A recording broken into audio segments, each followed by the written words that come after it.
as a dreidel. Okay. No. I was like, what?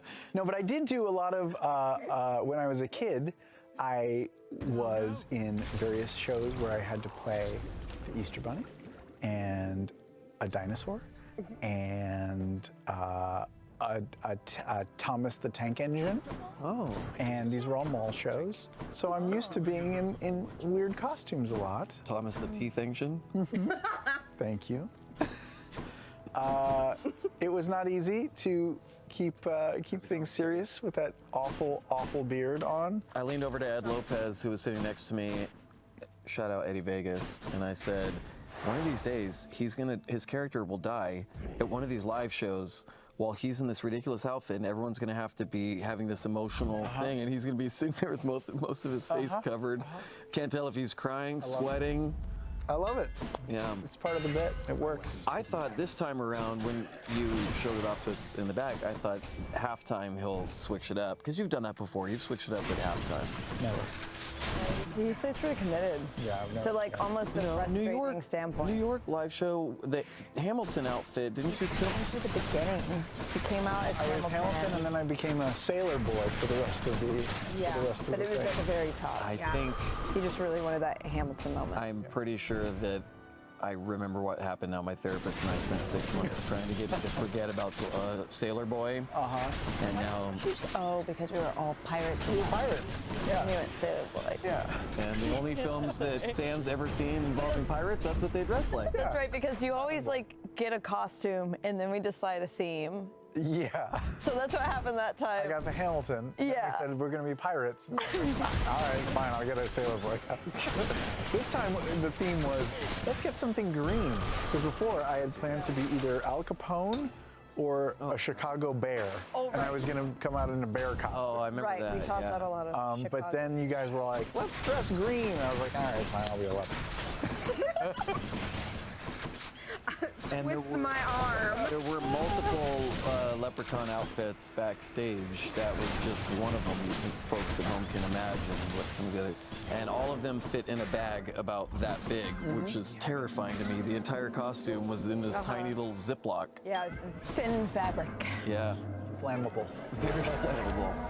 One of the things that we were briefly that was tossed out, remember, was the Bear Capone, where you were in the bear costume with the gangster, the Tommy gun. Ooh, that would have been good. I do kind of miss that. We might have to bring that back. Okay. But maybe it's been, I don't know. We'll figure out a spot for Bear Capone. Bear Capone. Bear Capone could get its own promo or something, you know? Tomorrow. I drink it. He's a good boy. With the fizz. Marisha. Les Brenny wants to know. It was Bo's idea to listen in on the conversation where they realized Essek was the turncoat. How does she feel about this revelation, considering her experiences as an expositor and helping cover for Dyron's excursion in the Dynasty? Oh, right. Considering Well, her, just, I mean, considering, I want to end that question at considering her experiences as an expositor. Period. Okay, you got it. Good at it. Good at it. Thank you. 86 that. And, yeah, no, I mean, as soon as he started talking about wanting to like have a conversation, I immediately started being like, how can I hear this? I gotta hear this. I gotta hear this. But we're on a fucking boat. Yeah.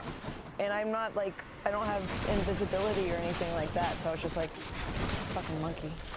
Maybe the fucking monkey can pull it. Finally paid off. The fucking Frumpkin did something. Has never done anything before, but now paid off. Yeah. Good job, Frumpkin. Good job, Frumpkin. Liam's watching. Yeah, I'm He knows. sorry, Liam. I'm sorry about before, but Your cat still sucks. you could have pushed Matt to do my name in the spell. So. Oh, I just got a text from Liam. What did he say? He said Sam's a new dope maniac. Okay, See what I we understand. Is he texting all of us? My phone has been buzzing a lot. He texted all of us. Oh, yes, he did. I pay attention to you, Liam. We love you, Liam. Liam Appreciation episode all of a sudden. Were you done? Are you pretty finished? much. I'll just be a moment, Father. How did you feel about the revelation? The revelation? Yeah. I felt great about it. Well, okay, look, as like a monk and just a human, I don't have like a lot of magical shit, so a lot of times my ideas have to involve other people's magical shit. Makes perfect sense. That's it, kinda that was like- my revelation. Yeah, exactly. Bo just has to be the smart one. It's which, teamwork. goddamn, it's like, yeah, I know. That would make for an interesting arc. Bo ending up the smart one. Miracles happen in Exandria. Yep. Sam, Sneaky Snake wants to know. Ooh. That one's fun, huh? That's what cops should make people say when they pull them over, and that's the easiest way to find out if you're shit-faced. Snake.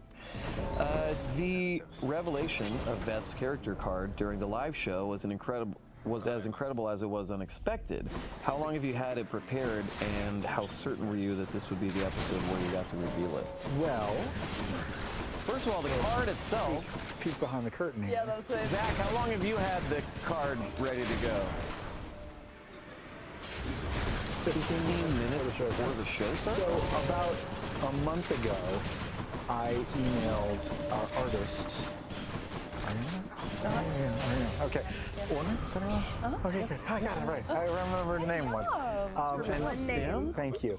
And said, can you start working up a new Veth art, because might need it sometime soon. And so me and Ariana and Matt have been on an email thread perfecting her design and getting it right. But producer of Talks Machina, Kyle, approached me before the show. Shut up. And said, oh, and pretty cool. I don't know what anyone does here. I'm surprised you remember Kyle's name. Yeah. I was shocked, and so was he. said, hey, maybe we should get a character sheet whipped up for old Vethy, because who knows, right? And so, yeah, about 15 minutes before the show started, I went to good old D&D Beyond, and Kyle showed me how to copy a character and change the name, and then go back into edit and change race, and then I did that. And then that was that.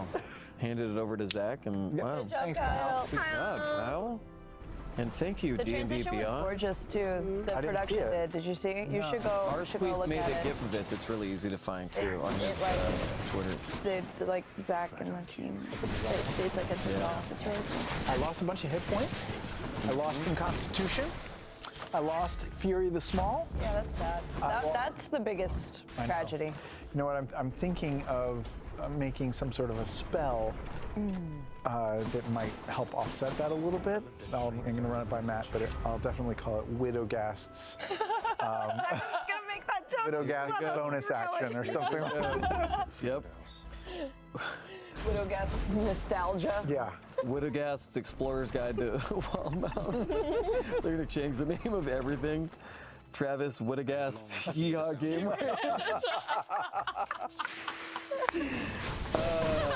Yeah. Did you? All Widowgast, no not. Starts to get really interesting with like handbook or Widowgast. Did you? So take me back to let me Barbara Walters your ass for a second. She's kidding. You can't show them on Twitch. She's famous for using. Never mind. Sure. 15 minutes before the show, what was your likelihood that would end up happening, that night, really? Were you feeling 50-50? Well, was it feeling like I had been we're there? thinking about it in character for quite some time, and it felt like we were in Nicodranus, where Veth's family was, and so something needed to happen either before she goes to see them or immediately after. So a decision had to be made, and so yeah, I just sort of committed to it in the first half of the show. And I loved doing that in front of the audience.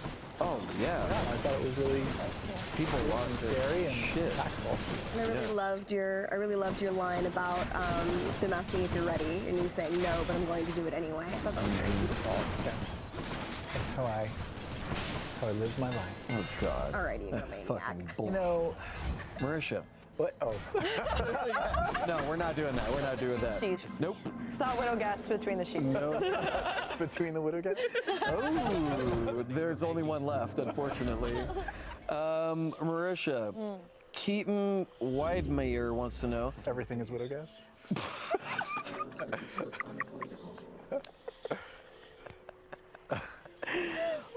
Since meeting with her father a few episodes ago, Bo has developed some self-destructive behaviors, i.e. offering leaving the Mighty Nine. Yeah. How has reuniting with her family affected her self-confidence, and why was reuniting with her family specifically a trigger for this? How has it affected her self-confidence, and why? Ooh, this is tough. Because I hope it would be obvious. We only ask the tough questions here. No, I mean, it's why was it triggering? It's because it was a painful time for her, and that she fought real hard to get away from it. And I don't think it's uncommon for a lot of times when people kind of are reunited with their past to have like a reversion, because you kind of go back to how the last point in time in which you left that point, which is still the last point of knowledge that you have of having to deal with that. Understood, and yeah. how to deal with that. So she broke away, but it doesn't mean she got better at dealing with that situation that she was in. Right. She moved on. But you still take a part of that with you, even though you move on. And you have to deal with that, and then that becomes its own sort of relationship to it, right? Absolutely. And Yeah. sometimes I think it takes getting kind of thrown back into those moments to realize, like, oh, I still have a lot of like baggage and damage super built up around this, and I'm not reacting great to it, so maybe I should evolve. Maybe Yeah. I should confront this and actually try and mature and grow on and move on from this, because there is a difference between confronting and acknowledging and then accepting and then just putting it away and moving in a different direction. And so yeah, she was confronted with it, and now she's actually, like, I think because of that interaction, she got closure.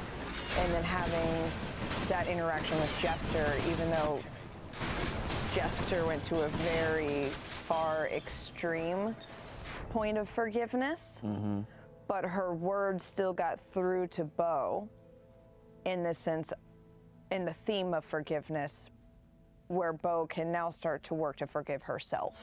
Right. And who she was, and the actions that she made, and acknowledge why she made those actions. But it still doesn't mean that, like, when you get kind of thrown back into those situations, you're not going to go back to the last script that you left in those moments. Yeah. But she's got her fan. If she didn't have the Mighty Nine, she would be uberly fucked. Yeah. She'd be driving in an Uber. For this fucking witch, just across Waldmount. Driving Mrs. Sharnai. Yeah. Do the Uber. Sam? Yeah, that's me. Totally forgot you were on the show tonight. How interestingly, at Veth the Brave would like to know, Hey. with all of her inner conflict, the drastic physical and emotional changes she's gone through, the near-death experiences, newfound friendships, and of course, the many, many buttons. How does she feel about finally being Veth the Brave once more? I think she's super relieved. It's, it's just great. It's perfect. It's everything she's ever wanted. And so I haven't really had a chance to, get used to it, because it's just been half an episode. So I will have to think about, like, what happens when you want to transform your body and you finally do? Do you just feel ecstatic, or does it take some time to get used to? Or is there, like, weird regret or buyer's remorse or something like that? Like, I don't know. I've never gone through that experience before, so I'll have to give it some, like, thought. but probably elation right off the bat, and like irresponsible celebration. Like she just wanted to fucking party for a little bit. So maybe when that wears off. Not irresponsible. You take that back.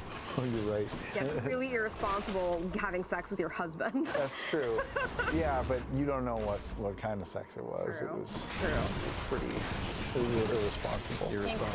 Not kink shame. That's right. Oh wow. But I don't know. Once that euphoria wears off, maybe she'll. I don't know. Maybe she'll be a little messed up about it. I don't know. We'll find out. It's interesting that around this time, maybe earlier, I guess, I don't know, I'm bad with stuff. Not to get too spoilery, but your character in the last campaign went through a pretty interesting, 180, I would say. Do you purposefully try to just stand out from the rest of the cast with some sort of last minute, hook that you have to throw in there to change things Why up? Sam Riegel try to stand out from the rest of the cast? No, I don't think that sounds like me at all. Okay, well, that's a misjudgment on my part. Yeah, That's an absolute misjudgment. I have no problem admitting I it. don't know where you would get that notion at all. Yeah. I'm a team player. Sure. Sure, Mr. had his own dressing room in Chicago and like every the- other live show. I'm the average. I'm right in the middle. Uh-huh. No, I don't. I'm not trying to. I know you're not. I'm just kidding. I'm not trying to stand out. I think it's interesting. In media and stories, you don't. Usually, the story takes you from the place where the character has a goal and wants to change, and goes on a journey, and at the end of the story, changes. The end. Yeah. But D&D and our campaign is so fucking long that you can do that and then do it again and then do it again and keep doing it forever. It's Which really is cool. why it's great, because it's so a life. Yeah, It's awesome. yeah, it's so great. But that's what interests me, not standing out from the group. I know, I'm just giving you shit. We do But I have- appreciate the good answer. I feel like you can kind of see now that we've been doing this online for about 5 years now. And we've had our two big characters. It feels like we do have kind of themes that each of us like to explore. That's true. Like, That's very true. even though like the characters might be vastly different, I think there's clear themes on what interests us as individuals. Because I like starting with like wrecks of human beings. For sure. And then seeing- just slightly getting better by the end. Yeah. It's great because that's like most people, right? Talison's really into philosophical, philosophical stuff. I mean, exploring what your worldview sort of means to you and how it affects your trajectory and stuff like that. And I love change. Yeah. Travis is just dumb. No.